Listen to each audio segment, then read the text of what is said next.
Now, a word about animals on the Mark Thompson Show. And the person who guides us through this segment every month, Karen Dawn from DawnWatch. She, of course, is a very active Facebook following, and you can find her across the big World Wide Web. Karen Dawn of DawnWatch. You know, I was glad that you mentioned something which is very much something that I've spoken out about before, and that is the weaponization of the law and the changing of laws and terminology when it comes to the use of the word terrorism and when it comes to animal activists. In fact, Kim will tell you this, I've even referenced the fact as the verbiage around protesters started to find its way to the word terrorists. They're radical terrorists, they're left-wing terrorists. The minute you use the word terrorists, it's not just an invective that you're hurling some insult. It actually takes what's going on to a different place legally, a much darker, much more intense place legally. And so why am I saying this in relation to Karen Dawn before I've even let her say one word? Because there is a terrorism law, the Animal Enterprise Terrorism Act, that was passed after 9/11, and it is being used to prosecute animal activists. And the terms, the sentencing terms, are really dark. And so, Karen, with that lengthy setup, perhaps too lengthy a setup, I wonder if you can apply what I'm talking about, the use of that terrorism law in the world of prosecuting animal activists, and contextualize it with some of the news of today. Hey there. Yeah, it is highly relevant to animal news this week because Zoe Rosenberg, who's an activist with Direct Action Everywhere, DXE, was arrested for having stolen, she would say rescued, the law would say stolen, 4 chickens some time ago. And this trial has been in the works and took place since I last saw you. And she was convicted of stealing these 4 chickens. She was also, she was convicted of trespassing, and she was convicted of tampering with a vehicle and of conspiracy.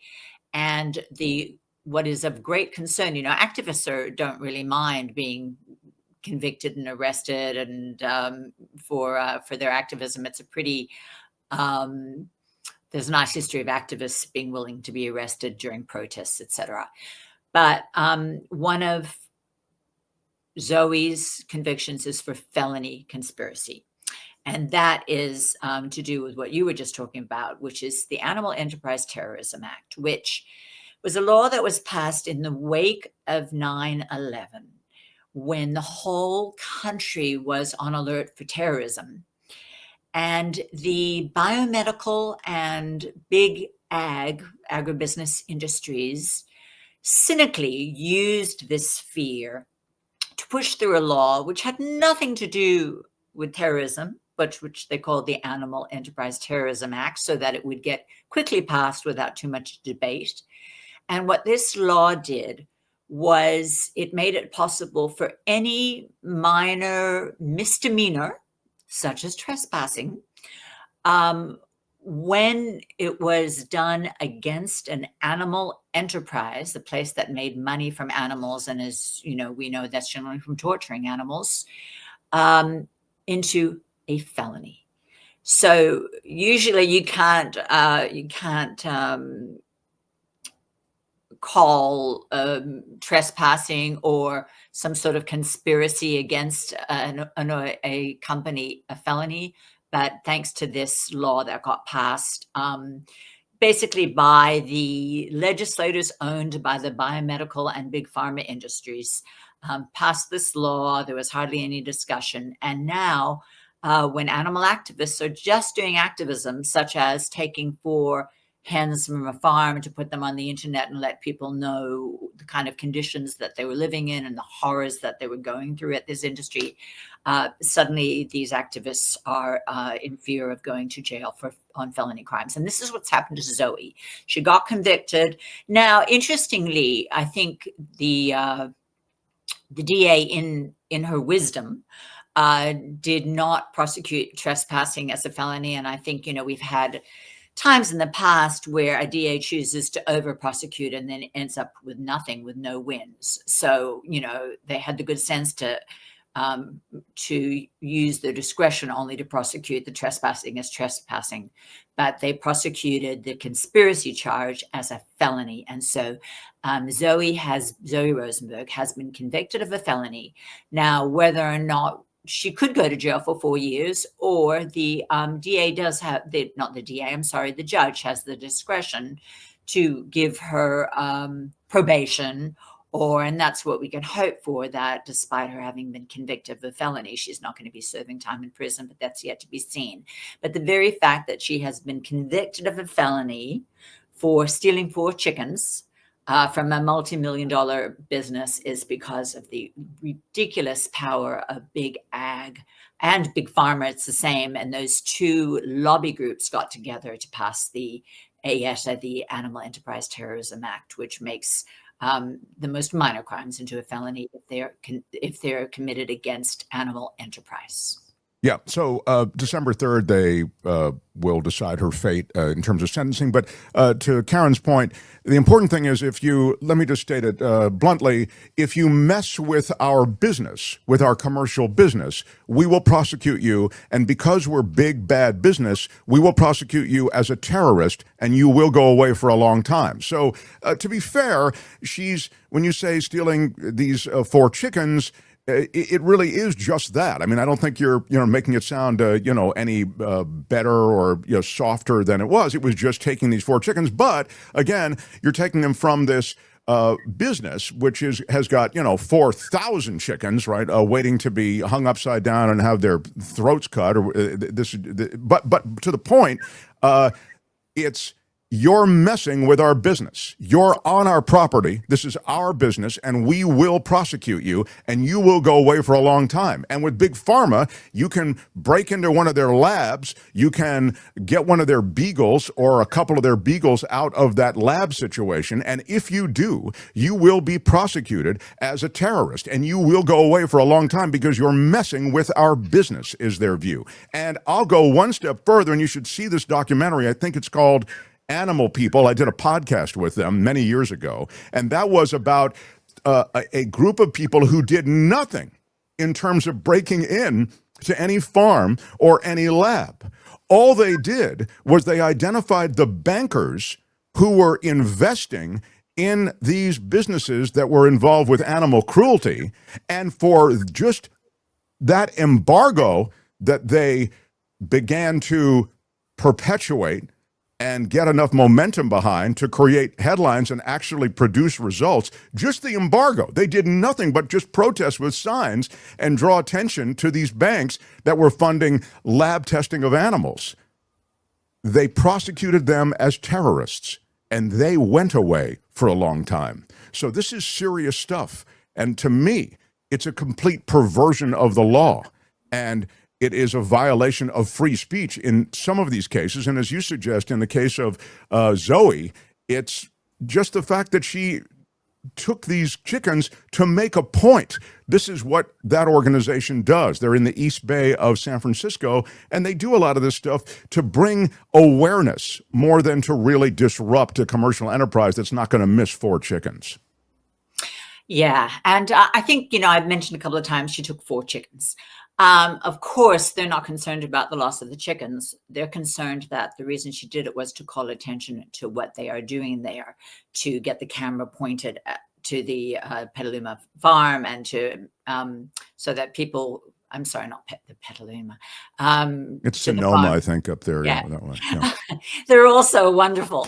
And Kim to lives in Petaluma, and it's a big, I think it's a big egg producing area, Petaluma, isn't it, Kim? So there are a lot of chickens up that the way. point Yeah. is, what they really didn't want is the cameras pointed in their direction.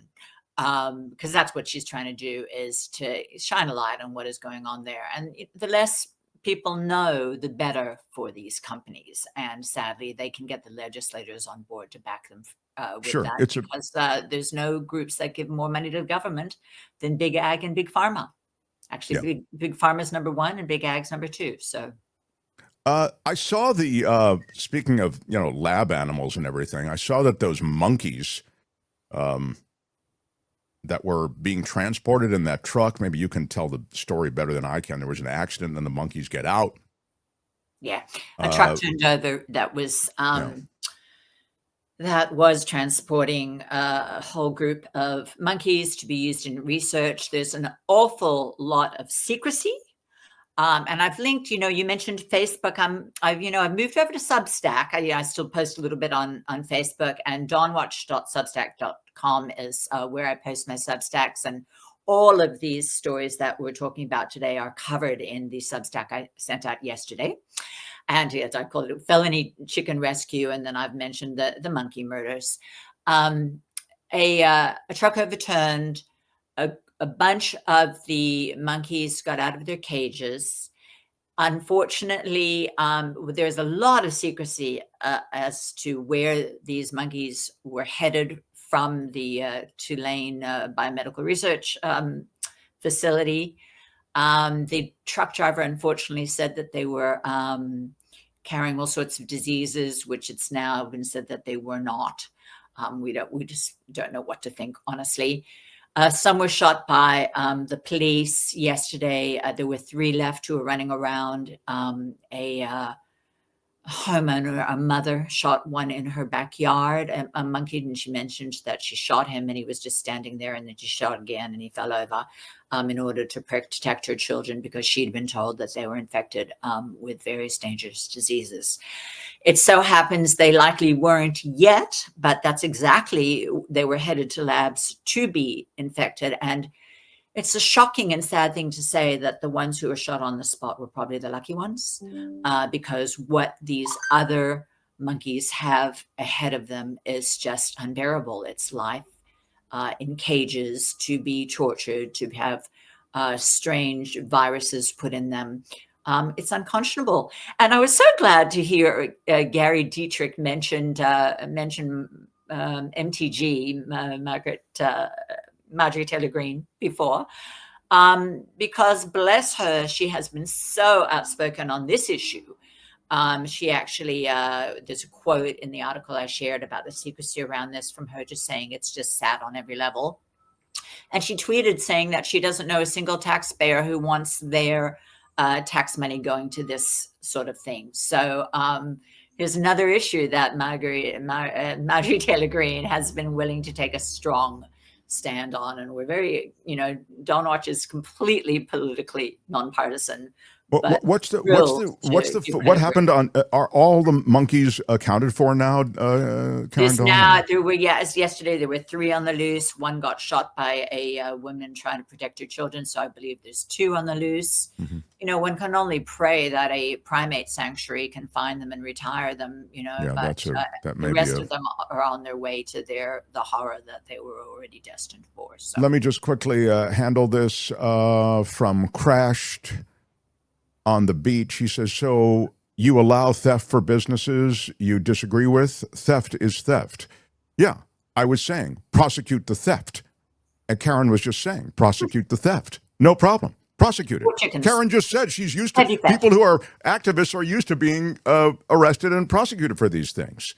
But you don't prosecute it as terrorism. Or as a felony. As a felony. Exactly. Thank you. She could go to jail for 4 years for stealing 4 chickens. Right. So that's what we're talking about. So yeah.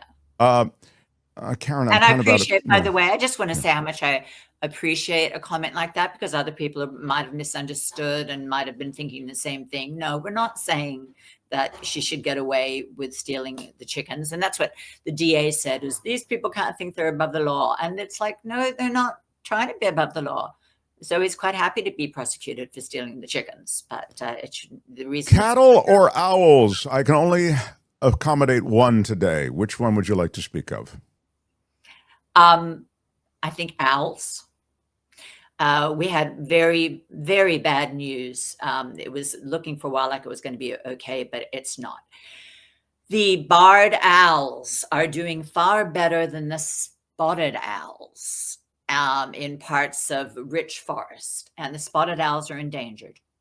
So some of the environmental groups, and it's not the first time that environmental groups have been out of step with animal rights groups, because while they're concerned with the species, we are concerned with the suffering of the individual. And so they're worried that the spotted owl is getting eaten alive, so to speak, but they're actually not being eaten, but they're losing territory, and they're losing out to the barred owl. So there's been a move to kill 500,000 barred owls because they're doing too well and the spotted owls are doing too poorly. And the Animal Wellness Action and some other groups have been fighting this hard. And once again, we have had some Republicans doing the most, who've spoken out most strongly against this. John Kennedy is the person who, in the article I refer to in my Substack, which maybe Tony can share. Yeah, we'll have the link to the Substack great. underneath this. He's just said, "What are we doing? We're playing God. We've decided that the spotted owls have to win against the barred owls, and so we're going to kill 500,000 owls are set to be slaughtered." Now it turns out the Trump administration has come and is backing the slaughter now. They had not been before, but it's because the powerful logging lobby is behind this now. And I did a little bit of research. It's like, why are the loggers trying to kill off the barred owls to protect the spotted owls? And the answer to that is that because the spotted owls are endangered, when spotted owls are in trouble, loggers are not allowed to log in these old growth forest areas. So therefore, the loggers really want the spotted owls to do better. And so they're all on board for killing off the barred owls. So rather than letting nature take its course and us accepting, look, as things happen over in the course of evolution, sometimes some species do better than others. And right now, the barred owls are doing better than the spotted owls. And if we let nature take its course, that's what would happen, is the barred owls would take over. But no, humans are getting involved and saying, let's kill off 500,000 of these beautiful animals that everybody loves because we don't like the fact that the spotted owls are endangered. So it's, and again, of course, nobody wants to lose a species, but for what I just think is really rich is humans saying that there's too many of a species that are ruining the environment. And so we should be killing off 500,000 of them. Humans? Who would ever say that? So I mean, if by that metric and by that philosophy, humans might be, next on the griddle. Yeah, more than 500,000 of us. Yeah. So, and I'm not, of course, suggesting we should be killing humans, but the idea that we're getting ready to kill 500,000 barred owls because they're doing better than the spotted owls is pretty crazy. So her Substack, you can find a link to it under this video, and you can find it just by, a basic internet search. DawnWatch.substack.com. Yeah. And Google it. Right. DawnWatch, all of her stuff will come up there if you just slam it on into Google. So appreciate you. Really good stuff, really important stuff. Wish we had even more time, but I'm glad that we visited those things that we visited, and people can read more and follow more with the DawnWatch Substack, as we say. Thanks, Karen Dawn. Thank you, Mark. That's A Word About Animals. Join the flock. Again next time for A Word About Animals on The Mark Thompson Show. Hi, it's Mark, and I thought that was great. Hit the notification bell. You'll know whenever there's a new video being dropped, and please subscribe to our channel to help us save the universe.